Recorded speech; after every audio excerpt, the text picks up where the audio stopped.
जय श्री हरि विष्णु। आप सभी को एक बार फिर से स्वागत है हमारे ऑन द वे चैनल में एक नए अध्याय के साथ। और हम इस महान गरुड़ को पढ़ रहे हैं और आज का जो हमारा अध्याय है वो अध्याय नंबर है 32। तो चलिए आइए हम इसको स्टार्ट करने से पहले इसको आरंभ करने से पहले हमें इसमें दी हुई स्थिति को पढ़ते हैं। तो आप भी हमारे साथ पढ़ सकते हैं और आपको भी पढ़ना चाहिए। चलिए आइए हम मिलके साथ में पढ़ते हैं।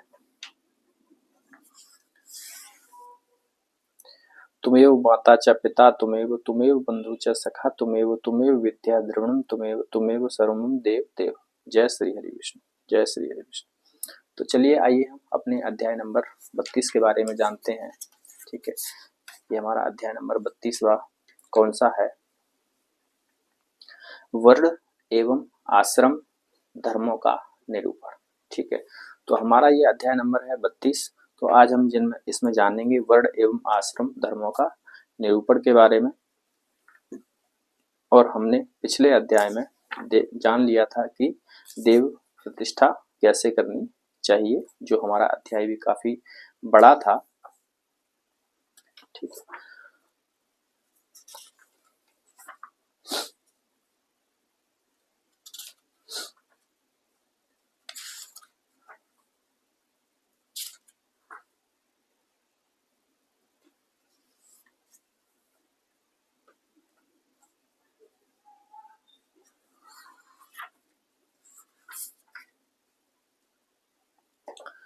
तो ये हमारा अध्याय है वर्ण एवं आश्रम धर्मों का निरूपण। अध्याय नंबर 32 है। ठीक है, तो चलिए आइए हम इसको पढ़ते हैं और जानते हैं वर्ण एवं आश्रम धर्मों का निरूपण क्या है और कैसे होता है। तो ब्रह्मा जी ने कहा, हे व्यास जी महाराज, स्वयंभू मनु आदि शास्त्रकारों के द्वारा पूज्य तथा सृष्टि स्थित और प्रलय करने वाले भगवान हरि की पूजा ब्रह्मांड चारों वर्ण अपने अपने धर्म के अनुसार करते हैं। मैं पृथक पृथक रूप के उनके धर्मों को कह रहा हूँ, आप उसे सुने।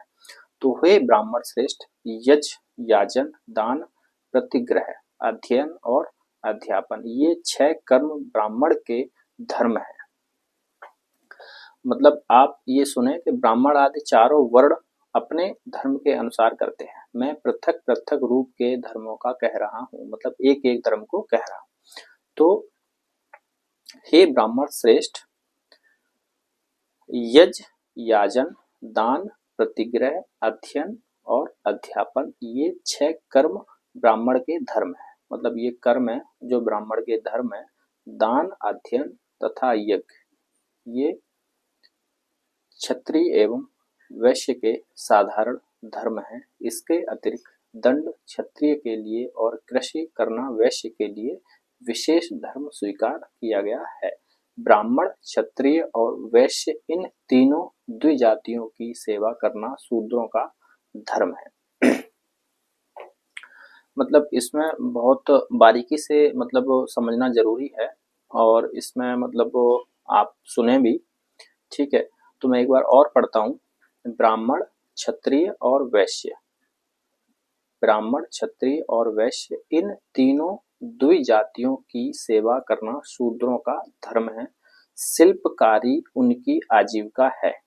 धर्मानुसार वे पाक यज्ञ संस्था का निर्वहन भी कर सकते हैं। भिक्षाचरण गुरु शुश्रूषा स्वाध्याय संध्या तथा अग्नि कार्य वे ब्रह्मचारियों के धर्म है। चारों आश्रमों के 2 भेद माने गए हैं। इसके अनुसार ब्रह्मचारी के उपकुर्वार्ण तथा नैष्ठिक ये 2 भेद हैं। जो द्विज विधिवत वेदादि का अध्ययन करके गृहस्थ आश्रम में प्रविष्ट हो जाता है, वह उपकुर्वाण है जो मृत्यु पर्यंत गुरुकुल में निवास करते हुए वेदाध्ययन करते रहते हैं, ब्रह्म तत्पर होते हैं। उन्हें नैष्ठिक ब्रह्मचारी के नाम से जाना जाता है। हे द्विश्रेष्ठ, अग्नि कार्य अतिथि सेवा यज्ञ दान और देवार्चन ये सभी गृहस्थों के संक्षिप्त धर्म हैं। गृहस्थ के साधक और उदासीन 2 प्रकार हैं, जो गृहस्थ परिवार के भरण पोषण में लगा रहता है। वह साधक है जो गृहस्थ, पितृ ऋण, देव ऋण और ऋषि ऋण इन तीनों से मुक्त होकर पत्नी धनादि का भी त्याग करके एकाकी धर्मचारण करता हुआ विचरण करता रहता है। वह उदासीन गृहस्थ है, उसी को मौछिक भी कहते हैं। भूमि शयन, फल मूल का आहार, वेदाध्ययन, तप और अपनी संपत्ति का यथाधिकार यथोचित विभाग से सभी वानप्रस्थ के धर्म हैं। जो वानप्रस्थ अरण्य में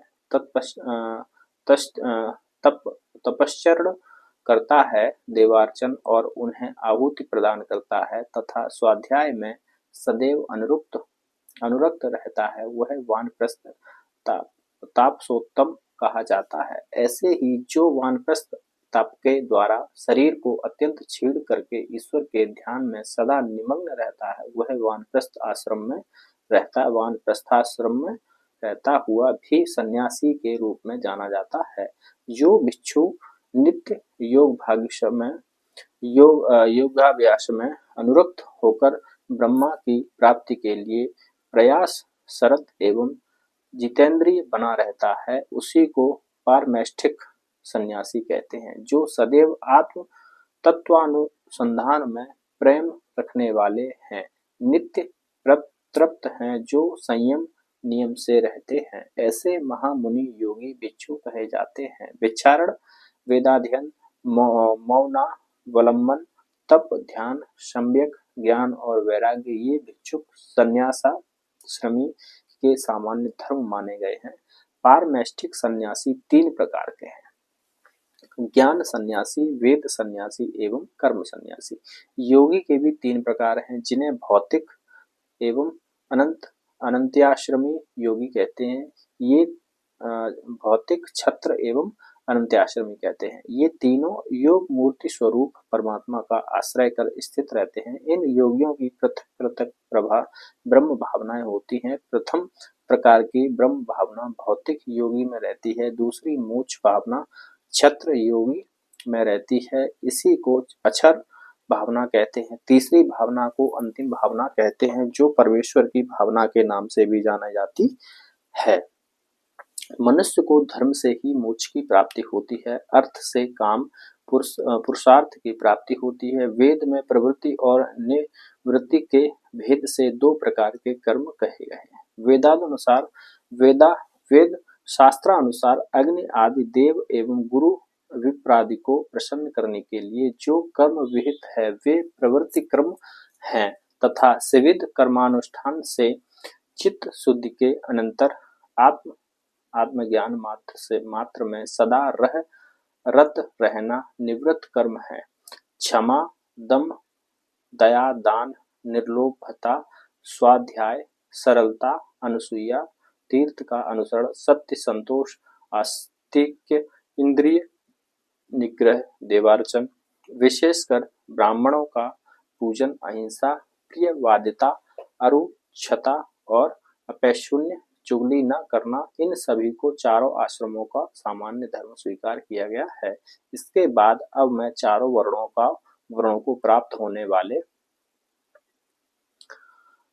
वाले स्थान के विषय में कह रहा हूँ।